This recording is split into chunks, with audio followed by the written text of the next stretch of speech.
Discounting your 10 minutes.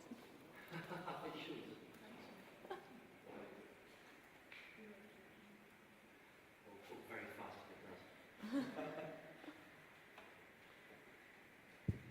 Hi, my name's Mike Taylor, formerly of Elsevier. I've just spent the last 3 years working with a team in the National University of Ireland at Galway to build a mixed network of social blog posts and scholarly networks.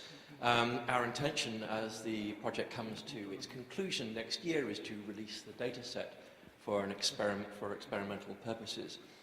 Our goal was to build an advanced Altmetric analytics platform. It's called Sophia. We demonstrated it last year. It's available online, and it has been developed substantially since last year. So when I say that this is a mixed network, this is a mixed network of blog posts and mass media posts, grey literature documents, and data which has been retrieved from Scopus. Needless to say, we didn't try and do a massive combination of these two different networks in their full set, so we focused on avian flu. This was a very big topic at the period of 2010 to 2011 when we were building the data set.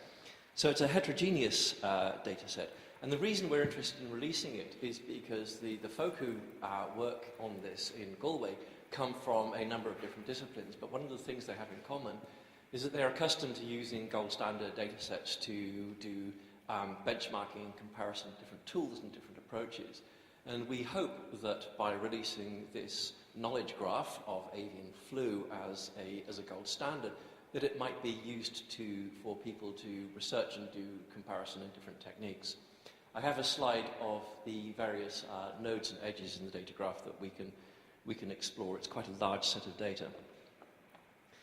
There are two data sources, two principal data sources. So the first one is Spinner, which is an index of social media. It claims to index every blog post being published. It's also got a lot of mainstream media and grey literature documentation. As I say, it was curated using a series of avian flu keywords, and to match that, we did the same search on Scopus via the API to create a list of papers and researchers and institutions who are involved in avian flu research. So we have these two different networks, and then we had to build the various edges to join the two networks together. So we obviously used things like direct web entries because they're low-hanging fruit, they're very straightforward to get hold of. But we were also looking at trying to find more complicated connections between the two things. So particularly, for example, where a researcher or an organization was being mentioned in the grey literature but without any links to any documentation. So you might find, for example, and we have an example of it in one of the latest slides. For example, here where we have a scientist, Gary Nabel, who works for a particular institution. And this is a quote where he's being quoted, he's being informally cited in a grey literature document. And we were very interested in finding these relationships where people are being quoted directly, and also when they're being spoken about. So, we suggest there is a difference between Mike Taylor saying, "I am brilliant," and William Gunn saying, "Mike Taylor is brilliant." There are two different things there, so we try to make the distinction between the two different kinds of relationship.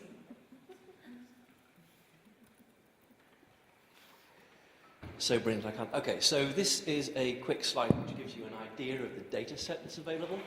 It's currently stored in a Neo4j graph database. I'm not sure how we would plan on releasing it next year. We haven't thought about that too much. We would have to find some way of releasing this and putting it onto Figshare and making it available for researchers to use. The intention would be to use a non-commercial license, but we haven't gone into the details of that. Since I've moved from Elsevier, who were co-funding the project, and into digital science, I have a limited input into issues like the question of licensing. Having built this graph, this knowledge graph around avian flu that combines many tens of thousands of policy papers and mass media papers that refer to avian flu in the various different terms that we were looking for. And having combined that with the Scopus graph of citations and papers and researchers and institutions, we had a very well-connected graph, and we were able to run various metrics over the top of it. So these are graph-type metrics. This was principally done by Mohan Timmersil, who's doing his master's in this field at Galway. So we found some really interesting things, and I'm not going to go into them because this isn't a presentation about them, but I suggest that when Mohan's paper is published, it's worth reading. So we found, for example, there's reasonable correlation between various graph metrics such as cat centrality and authority and someone's H-index, and the measure of their output and the measure of citations. But it's not a very tight correlation. So not unsurprisingly, really, these kind of figures, 0.3, 0.4, they're the kind of correlations we typically see in Altmetrics. And as Costas said earlier, it's quite interesting when we don't have a correlation, but we have a loose correlation. And it's not really surprising, because if we think about authority in terms of a grey literature heterogeneous network, we're talking about not just researchers who are well cited and well published in the literature, but who are being expressed and having their opinions voiced and reflected in grey literature and in social media. So we're talking about a different kind of impact, probably one that's a lot closer to an idea of social impact than necessarily one we think of like being scholarly impact. So the future of the dataset is that we hope to release this in the next year. We don't expect to release it exactly as it is. There's been some suggestion from the peer review that we need to add a couple of datasets to enhance it further. I'm kind of interested in doing that. When we first did it, we were thinking about whether to include Twitter in this. We didn't include Twitter, and one of the reasons we didn't do that is because from a graph perspective, we felt that it would add an awful lot of single connected nodes. So it would include a lot of tweets going to papers and blogs, but there wouldn't be that many tweets that would join to each other. Now, maybe we can move on from that idea. Maybe we can start looking at Twitter handles or hashtags to make some of these more complicated edges into the graph. And that'll be something we can have a look at over the course of the next few months. As we say, we're planning to release the data on a suitable license on an open platform next year. We very much hope to receive comments from yourselves about what we can do to improve this data set. We hope that the production of a data set, the releasing of a curated data set will be of use to the Altmetrics community and the social impact community in terms of there being a gold standard on which we can do experiments. Thank you.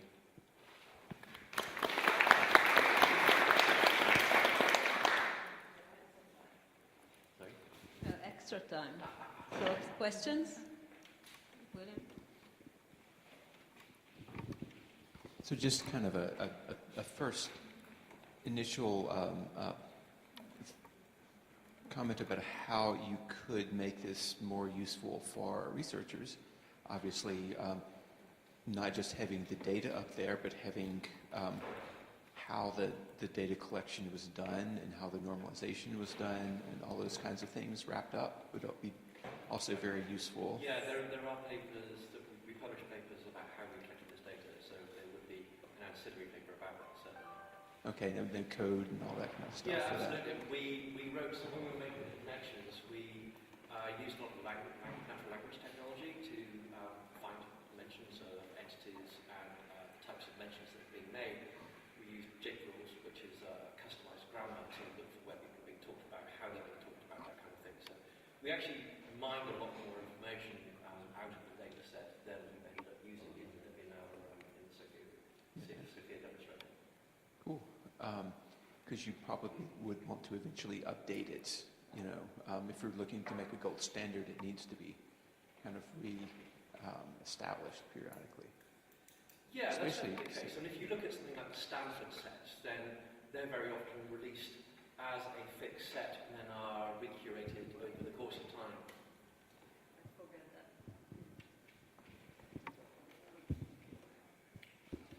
Sorry, so if you look at something like the Stanford sets, they've got Stanford Golden Standard data sets, they're very often released at a fixed period of time and they are kept maintained as that as a resource on which entity extraction and so forth can be operated on.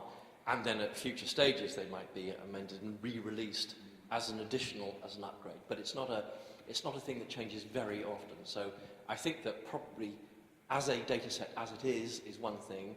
Looking to then recreate that data set would probably be another thing. We have the pipeline for this. We have the infrastructure for it. We have all the JPRLs. It'd be really cool to be able to have the funding to go back and to redo that. But that's possibly a question of funding as well as a question of time.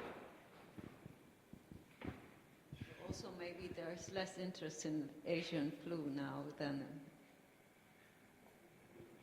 Okay, so the interest is not in the question of whether it's Asian flu or not. The interest for me is whether this is a meaningful knowledge graph on which we can perform mathematical and computational experiments to discover new relationships and to find more ways of discovering impact, different kinds of impact further down the line, rather than in the subject matter itself. We happen to use Asian flu because we did a keyword analysis of the Spinner dataset at that time, and we found that Asian flu was a topic that had grown and died within that time frame. So from that point of view, it had the whole life expectancy of a topic. Yeah, this is what I meant. So maybe you don't need to update it, this specific one, so much. Possibly not. I would like to look at adding the Twitter, and if we can get hold of historic data from the time, then that would be an interesting thing to do. So one of the things that was really interesting in this data set is that when you get it, you get a date associated with documents when it was indexed by Spinner.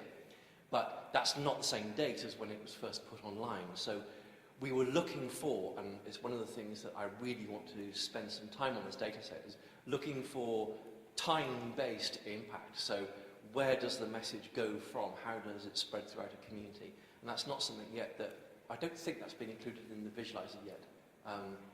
One of my colleagues is here, she might be able to correct me on that.